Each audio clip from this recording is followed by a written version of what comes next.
Japan की bullet trains यानी Shinkansen को पूरी दुनिया एडमायर करती है। लेकिन क्या आप जानते हैं कि शिंकानसेन की अलग-अलग सीरीज होती है? आज हम बात करेंगे ई सीरीज की पूरी फैमिली के बारे में। E1 से लेकर E10 तक। कौन सी ट्रेन सबसे तेज है? कौन सी सबसे ज़्यादा फ्यूचरिस्टिक है? और कौन है कंफर्ट का किंग? आइए जानते हैं इस वीडियो में। शिंकानसेन E1 जापान की पहली डबल डेकर बुलेट ट्रेन थी, जो लॉन्च हुई थी 1994 में। इसकी टॉप स्पीड थी 240 किलोमीटर पर आवर और इसे डिज़ाइन किया गया था हाई कैपेसिटी ट्रैवल के लिए। 2012 में इसको ऑफिशियली रिटायर कर दिया गया था। फिर आई E2 सीरीज, जो कि लॉन्च हुई थी 1997 में। इसकी स्पीड थी 275 किलोमीटर पर आवर और इसे तोहोकू और नगानो रूट्स पे चलाया गया था। आज भी कुछ हिस्सों में ये ट्रेन एक्टिव है, लेकिन E5 सीरीज इसे धीरे धीरे रिप्लेस कर रही है। अगर अब तक की जानकारी आपको इंटरेस्टिंग लग रही है तो वीडियो को लाइक करना ना भूलें और ऐसे ही और भी रेल कंटेंट्स देखने के लिए हमारे चैनल को सब्सक्राइब करें। अब बढ़ते हैं E3 सीरीज की ओर। E3 सीरीज स्पेशली बनाई गई थी मिनी शिंकानसेन रूट्स के लिए। इसका डिज़ाइन थोड़ा स्लिम होता है ताकि ये नैरो ट्रैक्स पर भी तेज़ी से चल सके। इसकी स्पीड है तकरीबन 275 किलोमीटर पर आवर और आज भी अकीता और यामागाता शिंकानसेन पर ये दौड़ रही है। बढ़ते हैं E4 सीरीज़ की तरफ। E4 सीरीज़ को कहते थे मैक्स यानी मल्टी एमेनिटी एक्सप्रेस और ये भी एक डबल डेकर ट्रेन थी और इसकी पैसेंजर कैरिंग कैपेसिटी 1634 थी। 2021 में इसे रिटायर कर दिया गया। चलो बात करते हैं उस ट्रेन की जो आज है जापान की सबसे तेज ऑपरेशनल शिंकानसेन यानी E5 सीरीज़। E5 सीरीज़ 2011 में लॉन्च हुई थी।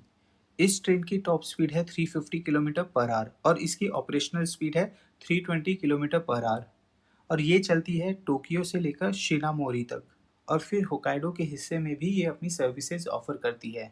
इसका स्लीक डिज़ाइन, खासतौर पर इसका 15 मीटर लंबा एरोडायनेमिक नोज, न सिर्फ इसे फ्यूचरिस्टिक दिखाता है बल्कि ये टनल बूम को भी कम करता है। और कंफर्ट की बात करें तो इसमें मिलता है ऑर्डिनरी क्लास, ग्रीन क्लास और सबसे खास ग्रैंड क्लास, जिसमें आपको मिलती है airline style seating, reclining seats, personal service और मील्स। अब आगे बढ़ते हैं E6 सीरीज की तरफ। E6 को बनाया गया है अकीता शिंकानसेन के लिए। ये मिनी शिंकानसेन होते हुए भी E5 के साथ जुड़कर 320 किलोमीटर पर आवर की स्पीड से दौड़ती है। अब आते हैं E7 सीरीज की तरफ। E7 सीरीज आई थी 2014 में और ये चलती है होकुरिकु शिंकानसेन पर।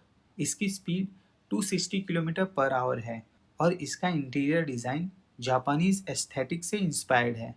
लग्जरी और ट्रेडिशन का परफेक्ट मिक्स है ये ट्रेन। अब चलते हैं फ्यूचर की ओर, यानी शिंकानसेन E10 सीरीज पर, जिसे JR ईस्ट ने 2025 में अनाउंस किया था। इसका कमर्शियल लॉन्च 2030 में होगा और ये एग्जिस्टिंग E2 और E5 सीरीज की ट्रेनों को रिप्लेस करेगी।